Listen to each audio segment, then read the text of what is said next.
The Sea of Thieves preview event has now concluded, and unfortunately that means we'll be saying goodbye to the arena for good. This video will be covering everything you need to know about this and many of the questions you may have about it. However, if you haven't watched my other video yet, there'll be a link in the description and in the top right for you to learn everything that happened in the preview event, as this video will be having quite a sad tone.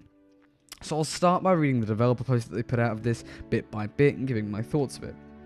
So this was made by Joe Turo, who's Senior Community Manager at Rare.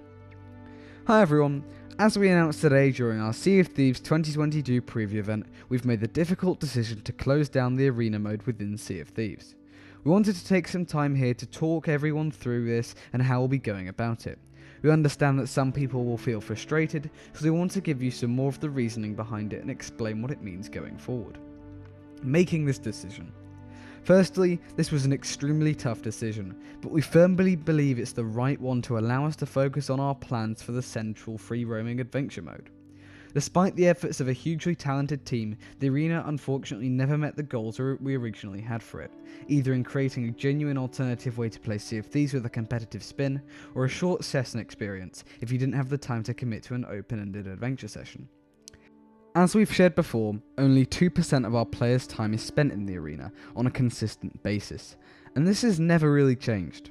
We recognise that some criticism we might receive here is that we didn't invest enough time in the arena to give it the best chance of success, alongside the continued growth of adventure. The reality is that as a new platform, the arena regretfully never became popular enough to justify focusing our creative efforts there, beyond our initial efforts to refine the experience to appeal to a broader audience. While we're incredibly proud of where the game is now and the decisions we've made since launch back in 2018, we look back at the arena with pride mixed with regret that we didn't manage to reach the wider audience that would have allowed us to keep building upon its foundations. We learned a lot from launch and the development of the arena, but one thing that really stands out is launching a competitive mode is far bigger investment and requires a far bigger creative focus than we realised going in. Despite sharing a lot of the same mechanics as Adventure, it is an entirely different experience, and one that would have required a huge amount of mindshare and development effort to stand alongside it, and given the disparity in audience sizes, it just became impossible to justify. One other factor is particularly important. In December 2020, we announced that we had stopped active development on the arena. Despite this, over the last couple of years, the work we've been doing to expand the overall Sea of Thieves experience with new mechanics, areas, quests, and more has had an ongoing knock-on effect on the arena, due to just how much there is shared between the two modes. As a result, the arena has required considerable development work just to keep it functioning in its base state, and would have continued to represent a significant ongoing workload for us, which is ultimately what led us to the decision we shared with you today. That's the first part of this development update, and just my thoughts, I do want to say that I'm going to stand a relatively positive opinion on this. I do think this is a good decision for the game, because of obviously the development time that it would have taken to develop the arena. Moving on then, the arena community. We understand that this will be a huge disappointment to our small but dedicated community of arena-focused players. We want to say thank you to everyone who has played and supported the arena, from those who have just dabbled to those who have run competitive events and built up communities, such as the notorious Arena League and Sea of Champions. It has been genuinely incredible to see the skill level from some of our players who sprang up around the arena, and how this has played out in the sprint we love to see, with fairness and respect for each other at the forefront. You are wonderful and creative communities, and we'd love to work with you on moving forward in a world without the arena. We're committed to making sure that our efforts of arena playing community are recognised and rewarded even after the arena has gone, as detailed below. Closing the arena. What follows is an overview of how we plan to close the arena, with details of rewards for people who have previously played and answers to key questions we expect to arise from the decision. The arena will be closed at the start of Season 6, slated for March 10th, 2022. Now that means we have actually been given a release date for the arena being closed, and of course Season 6. To celebrate the arena's run and reward those who played, we'll be making the most of the as yet unreleased ship cosmetics from this game mode. Everyone who has already reached or passed Sea Dog's rank 5 will be rewarded with the following arena cosmetics to use in adventure mode. So these are people who have surpassed level 25 in the arena. The Azure Scout, the Flaming Jackal, the Golden Chaser, the Lucky Rover and the Regal Hound, so all 5 primary teams from the arena. Those super dedicated arena players who have already reached Sea Dogs rank 50 will receive the Good Boy ship cosmetics as a rare bonus in addition to those sets listed above. All 6 of these cosmetic sets consist of 4 items: hull, figurehead, sails and flag, and we haven't actually seen the figurehead before, so this is rather exciting. The cutoff point for being eligible for those rewards was today, January 27th at 6 PM UK time. Rewards will be distributed after the closure of the arena on March 10th. So then, the rewards, I am very, very happy about that they're releasing these. I think it's the best they could do. However, looking at the negatives of closing the arena, the environments that we saw, obviously the super dedicated fan base, the fun in the game mode, and also the development time that went into it almost seems a bit of a loss. However, obviously, clearly development time for bug fixing it and things like that, fixing glitches, exploits, far outweighs the benefits of keeping it alive. So then the key questions that they've answered here. Can I still play the arena and earn Sea Dog Cosmetics titles commendation before March 10th? Yes, you can still play the arena, move upwards through their ranks, earn commendations and unlock the ability to purchase cosmetics and titles until we close the game mode on March 10th. Can I retroactively earn any of the ship cosmetics listed above as part of the arena's closure? We have made the decision to give out these ship cosmetics as a reward for participation in the arena up to now, so you will no longer be able to head into the arena and earn them. They are to show our gratitude to everyone who has supported and enjoyed the arena up to this point. What will happen to any Sea Dog cosmetics I've already purchased when the arena closes?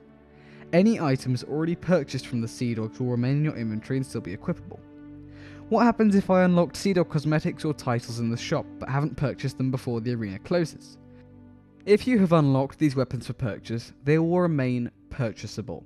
If you have not unlocked these items, they will no longer be visible to you in the shops. To allow players to still complete the Pirate Legend set, a new Pirate Legend weapon set is being worked on and will be available to obtain soon. If I reach or have reached rank 50 within the Sea Dogs, will this still count towards Pirate Legend? Yes, reaching rank 50 with the Sea Dogs will still count on your journey towards Pirate Legend. What will happen to any achievements tied to the arena and the Sea Dogs? Our live operations team are currently investigating our options regarding achievements linked to the arena. As soon as we have a final plan, we'll update the key questions part of the Saying Goodbye to Arena article, so this one. I'd like to close by saying thank you for reading this so far and your understanding as you take this news on board.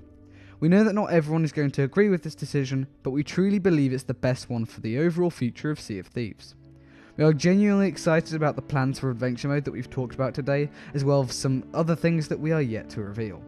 We look forward to 2022 being another huge year for the game, and we're filled with excitement for the adventures we're yet to have with you all. Then there's some admin bits and pieces, and then it just concludes by saying thank you for your ongoing support, and we'll see you on the seas. Joe Toro. Now, that is a lot to take in. There are some questions as well, which I'm excited to see how they really implement this.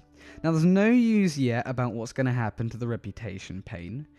They could potentially just get hidden like commendations as well, so who knows sort of what's going to happen to that faction, sort of if you're going to be able to, we won't be able to level up, but what's going to happen to that pane, and it is removing a trading company from the Sea of Thieves.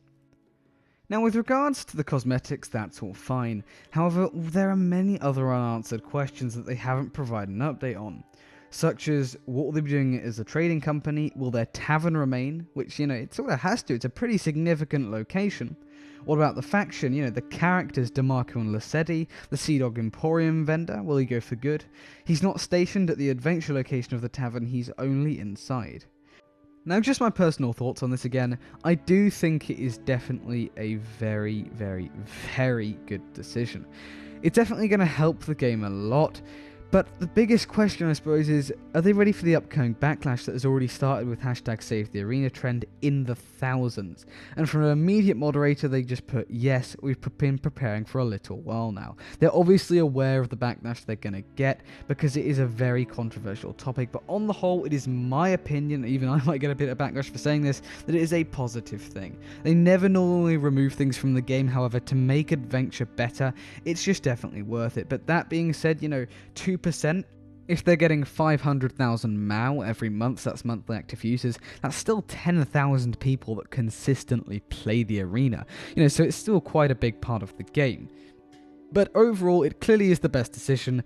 And even though people will be sad to see it go, the rewards that they're handing out is definitely positive, and overall I think we're definitely going to see it impact the game in a good way. The communities, I don't know what will happen to them. I hope they can find more ways to have strong PvP communities, because they're definitely a positive thing. However, it's definitely going to remove any toxicity as well, and people that play it just solidly for the arena, because people never really understood that the arena wasn't meant to be the primary Sea of Thieves game mode. Adventure was always that, arena was the side game mode. Anyway, these are my personal thoughts on it. Let me know your personal thoughts down in the comments below, as I'm sure this is quite a controversial topic. But anyways, thank you so much for watching. Leave a like if you did enjoy, and please subscribe as well. But apart from that, thanks for watching, and I'll see you later.